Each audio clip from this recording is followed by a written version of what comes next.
Hi, Cynthia Nixon. Hi, how are you? I'm good. How are you? I'm good. How are you I surviving love your quarantine? rooster on the wall. We got the rooster. We got my late dog. We got my husband and Oh, I in P-Town. We oh, got my husband and I wedding. My oh. uncles. Wedding's on the table? Got it. Oh, nice. Oh, nice. Is the wedding in P-Town too? No, wedding was Beverly Hills Courthouse. Ooh, nice. It was very LA. It's the Nice. only place you go to get married at a courthouse, and there's photos of the celebrities who've gotten married there. That's and I great. That would be fun. and I think Elizabeth Taylor's photo is there a few times. Really? That's hilarious. So how are you? How are you doing this last 6 months or so? I'm okay. I've been Yeah. better, but compared to what so many people are going through, I'm just perfectly fine.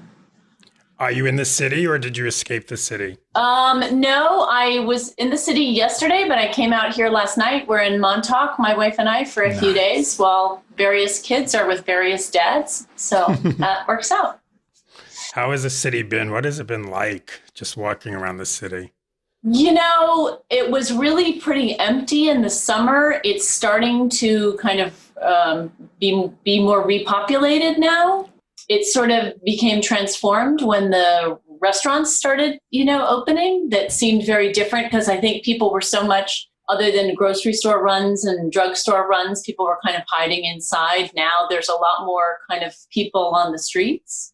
And certainly, the protests have been really strong. And in the beginning, there was so much, kind of aggressive police response and tear gas and all kinds of stuff. That was really terrifying. And a lot of that seemed to be happening kind of right in our neighborhood. And then of course, a lot of things were boarded up because there was some smashing of windows and stuff. But, I can't imagine I've ever, gone even a month or two without being on the subway. And I haven't been on the subway, since the middle of March. It's very strange. How do you think New York's going to bounce back, and how long do you think it'll take? Or do we not even know at this point because we don't know what's happening tomorrow? We don't know. We don't know what's coming. I think, the thing that would really help us bounce back would be taxing the wealthiest people who can afford it and reinvesting that in our schools and in our healthcare and in making sure that the massive homelessness crisis that we have already had for a long time doesn't get exacerbated by people not being able to pay their rent. We're a very resilient city. We've been through a lot, obviously. I know people are leaving. I am certainly not, nor will I. I can't imagine a circumstance that, short of a nuclear bomb being dropped, that would make me ever leave. So how do you think Governor Cuomo and Mayor de Blasio are doing? Well, again, I think in terms of the governor, I think that his daily broadcasts during the height of the epidemic were really important. But again, I think the way that he has gutted our budgets and particularly our healthcare and our education, rather than, he's got more than a dozen revenue raising proposals that have been brought to him and that are, the things that we've done in our city and in our state when we've had these kinds of problems before, and they've worked well and they've made New York get back on track. And it's obviously what we need to do now. We have 118 billionaires in New York State. 118? 18 billionaires. And that's 6 more than we had last year. They've made $77 billion right now, just during the pandemic. 43 billionaires contribute to Governor Cuomo's campaign, so he doesn't want to bother them. But I think now is the time to ask everybody to pitch in a little bit. Wow.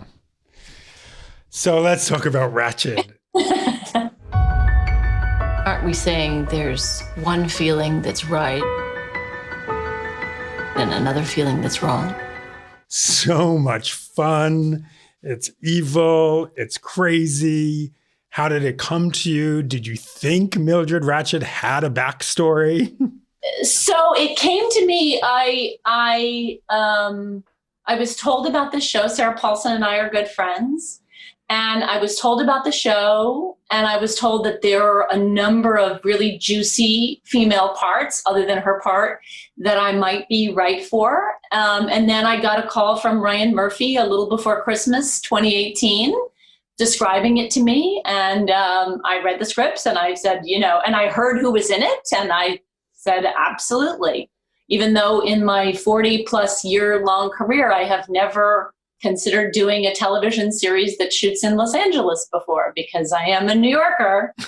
But, this seemed too good a chance to miss this particular one, and also to enter the Ryan Murphy universe. Very exciting to play a queer character, falls in love with another queer character, also played by a queer actress. I mean, this does not happen every day. To get to act with people like Judy Davis and Sophie Okonedo and Amanda Plummer and Sharon Stone. I mean, this is, an embarrassment of riches.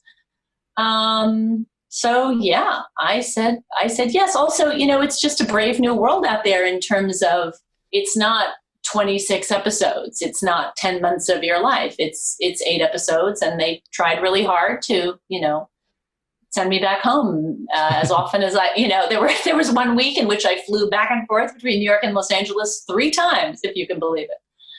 Yeah. Oy. Yeah. It's Oy. crazy. That's tough. Yeah. It's crazy. So tell us about Gwendolyn Briggs. Who is she? What's her motivation? And what do you like about her? So Gwendolyn, so the show opens in 1947, just after World War II has ended. Gwendolyn Briggs works for the governor of California. She's his press secretary. He's kind of a hack. He's played by Vincent D'Onofrio, and he's in the midst of a challenging re-election campaign, and she is trying to find a way to make him seem current and cutting edge and progressive and big-hearted, which he is none of those things.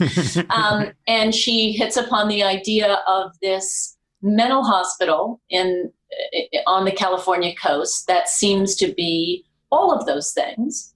And particularly with so many people coming home with PTSD, and so much of the workforce kind of on the sidelines and wanting to help people and get them back employed. It seems a good match. Also, at her first visit to the mental hospital, she sets eyes on Mildred Ratched, who she is kind of falls for almost immediately.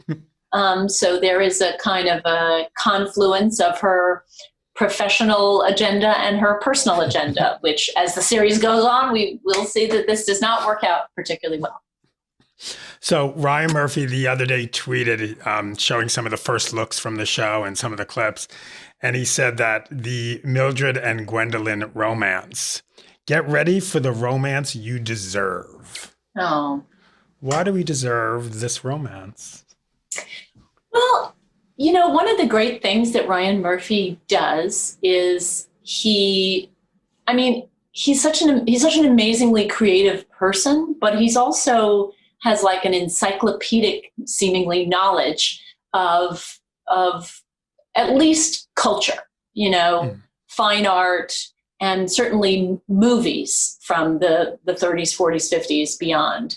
And so the way Ratched is shot is so very evocative of the period. But also the other thing that Ryan Murphy is so known for is he goes back to these periods and speaks in the language of film at that time, but puts women and people of color and queer characters, into the narrative as powerful agents. And there are so few. If you think back on the movies in the middle part of the 20th century, there are so few gay characters of any kind, and when we exist as kind of terrifying perverts and pedophiles and cold, villainous, malevolent women. So yeah, it's you're very hard pressed, prior to I don't even know what decade to, think about a female couple that you've seen. You might have one character that was like denoted as a lesbian, but to actually get to see a couple and to get to see a couple played by two women who are themselves gay is a big deal. I know, I'm thinking about it. The only thing I'm thinking about in my head is Kate and Allie. Do you remember that show? Kate and Allie are not gay. Right, that's the thing, but everyone kind of thought they were. There's the killing of Sister George.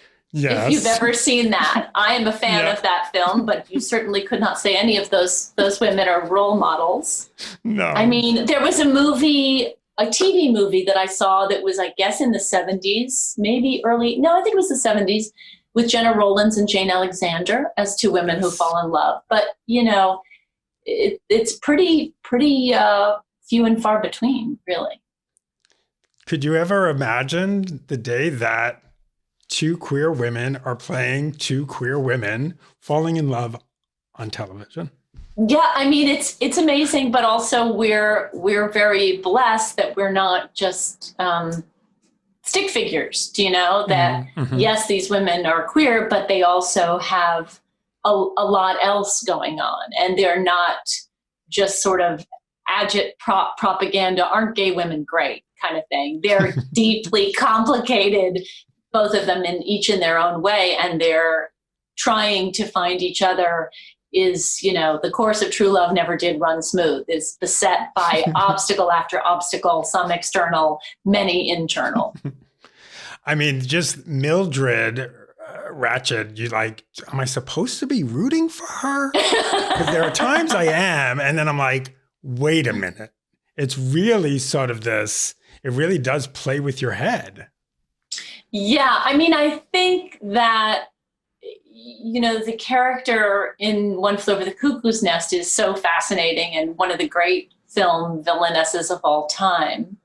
And the film stands up, I think, beautifully, but also it doesn't take a lot of squinting to see that it is a deeply misogynistic film.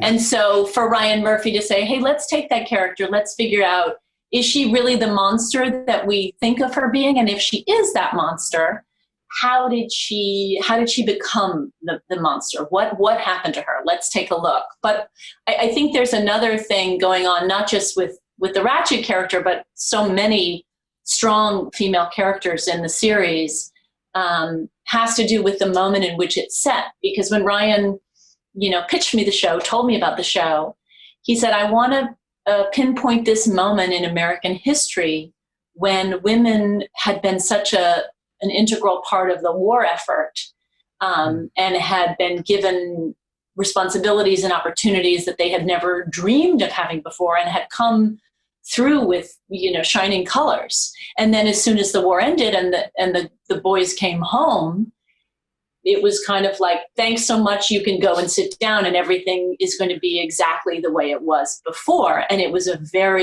this happened to women. It also definitely happened to people of color.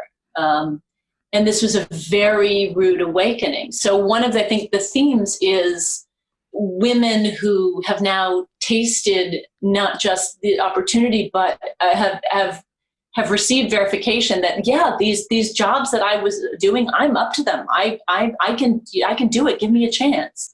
That there is this thwarted ambition, and what is happening to women at that time who have ambitions for themselves and who've sort of glimpsed a future that was then snatched away. And I think if you think about the Ratched character, certainly she reminds me of people, like Tony Soprano and Walter White. And we have many male examples in recent history of a character who might have been seen as a villain in another time, in a less nuanced time.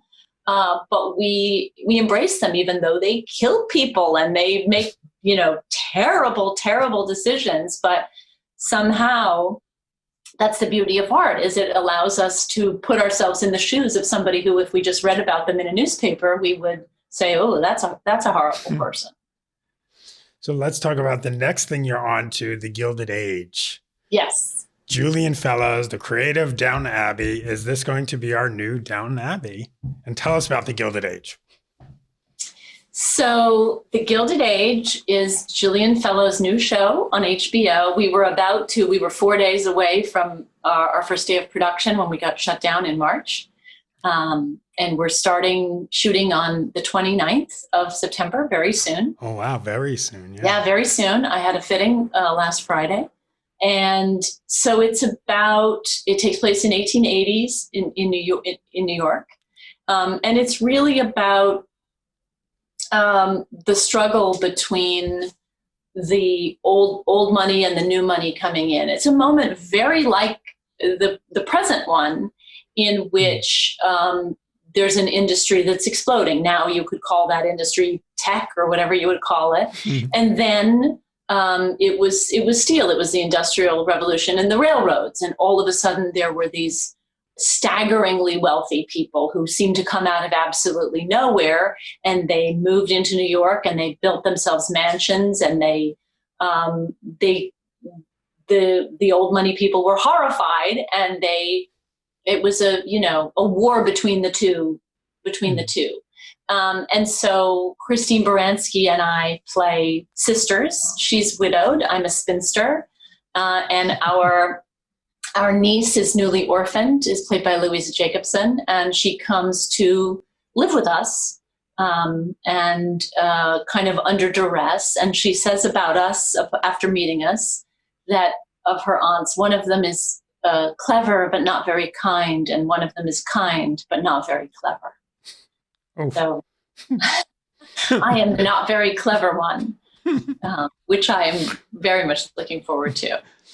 So is it all filming on location in New York? Can you even film on location in New York? Where is it all going to be shot? I mean, it's filming in Brooklyn and in Queens and in Troy, New York, and in Newport, Rhode Island.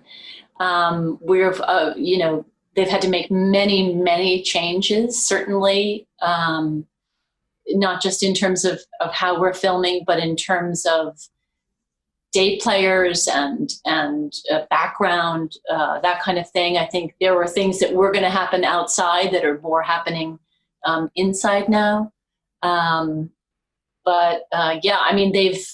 They've had to really construct this world, because in Troy and in Newport, I think there are some houses that they're using parts of, but it's certainly in terms of anything that happens outside with carriages and the like, obviously it's a massive production, and they've taken over blocks and just recreated a tiny little piece of old New York. Because I imagine in a show like this, there is going to be those grand parties with the plumes and the dresses. But do they have to scale that back? Do you CGI it now? How does that all? I think there's a lot of things that are being CGI'd that previously would have been background actors. And how did you know when you were comfortable going back to set? Because each person's different in terms of what their level of being comfortable is. How did you know? I mean, I think, knock on wood, I think they've done an amazing job from what I've seen so far. And they've been very much in contact with us through the past months. And we've had these, Zoom call after Zoom call, hearing all the precautions and all the people, the medical people that have been hired. As I said, I went in for a fitting on Friday, and I was impressed by the level of precaution that was taken, even just to allow me to enter the production offices and have a fitting. Temperature checks and all of that, huh? Well, temperature checks, COVID tests, very specific masks, everyone wearing masks, everyone interfacing with me in the wardrobe department wearing face shields. I mean, just a lot. And I think surreal. All the buildings have completely been rejiggered. I mean, when I was picked up by the Teamster who picked me up, he and I had filled out a questionnaire, which we will do every day. The actors who have to, of course, take off their masks at times during filming are being tested every day. I showed him my iPad with my green screen saying I had passed my questionnaire. He showed me his phone with his green screen. He was behind an awful lot of basically plexiglass at the very front of the vehicle. I was in the back of the vehicle. All the vehicles have air circulation and also windows that all open. And I mean, a lot of precautions. Is it going to be a lot longer shoot than originally planned? I imagine. It is. It adds an enormous amount of time. Also, if you just, we have a lot of women in our cast. And of course, between the corsets and the wigs and the hats and, everything, all it takes us a while, each of us, to get dressed. And they have greatly scaled down the wardrobe personnel. So I think, like on a day when there are 6 of us shooting, and let's say 4 or 5 of us are women, we're only having 2 wardrobe people doing that. I mean, that's going to be an enormous amount of people waiting around. Wow. It is a new day. It is a new day. Yeah. It is. Yeah. I mean, everyone keeps saying to me, Mark, when do you think Hollywood would get back? The red carpet, when will the red carpet? And I'm like, I don't think the red carpet's coming back until there's a vaccine. I just can't see it. There's too many variables. You can't control it. Like how you're saying with Gilded Age, there's the control factor. A red carpet? No way. Yeah. So I wanted to talk to you about J.K. Rowling, your son who's transgender. You talked about how your son is quite upset.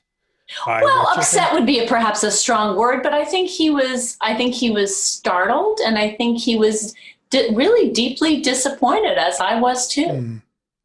If you could sit down with J.K., what would you say to her? I mean, again, I've tried to understand the point of view that she's coming from. I don't understand it. I think she is feeling that trans women are, I don't even want to try and characterize what she thinks because I don't understand it. But it just seems to me that particularly who she is, how deeply we love her books and love the films that come from her books, and how much it's such an eloquent defense of people who are different, right? And it's seen as a metaphor for so many different things, for diversity and for queerness and for, I mean, the Death Eaters seem like, at times they seem like Nazis, and at times they seem like white supremacists. And, so it's, and I think everybody was so delighted, everybody in my world, let me put it that way, was so delighted when she let slip that she always thought that Dumbledore was gay. We were like, oh, how terrific. So to have her kind of exclude and deny this segment of our population, some of whom are her most ardent fans, was really, really upsetting. And I do have to say, though, that, and I was quoted about this recently, but they didn't quote the thing that I wanted to say equally much, which was that I was so impressed and touched and given hope by Daniel Radcliffe's response, and how he just came in and just said everything you would want someone to say, and about how, working as he does closely with the Trevor Project, that we should be listening to those people about who trans people are and what they need and what is destructive to them. And certainly this kind of denying trans people's existence is a very, very destructive and to me, seemingly unnecessary thing. I don't understand why she weighed in on it at all. And you just insert any other group in there, any ethnic group, disabled people. I mean, any other group that you want to put in there that is marginalized and discriminated against. And immediately it's so clear, if it wasn't before, how abhorrent this is. Are you able to, in the future, separate the artist and the art? Yeah, I don't really have a problem with that, and I believe in her books, and I believe in the films, and I believe in the message of them. I'm puzzled that her umbrella, which seemed previously so broad, leaves this one group standing out in the rain. But they're not standing out in the rain in my J.K. Rowling world in my head. And when are you going to run for office again? Which spot do you want? Come on. No time soon. No time soon. I mean, it was really that I wanted to run against Andrew Cuomo at that moment, and fight for and talk about the New York that we could have, as we are such a wealthy and such a progressive state, and we are so far behind on so many issues. And even though I was not elected, I was really part of a blue wave that swept through New York and had so many progressive people elected, and took back the New York State Senate for the Democrats.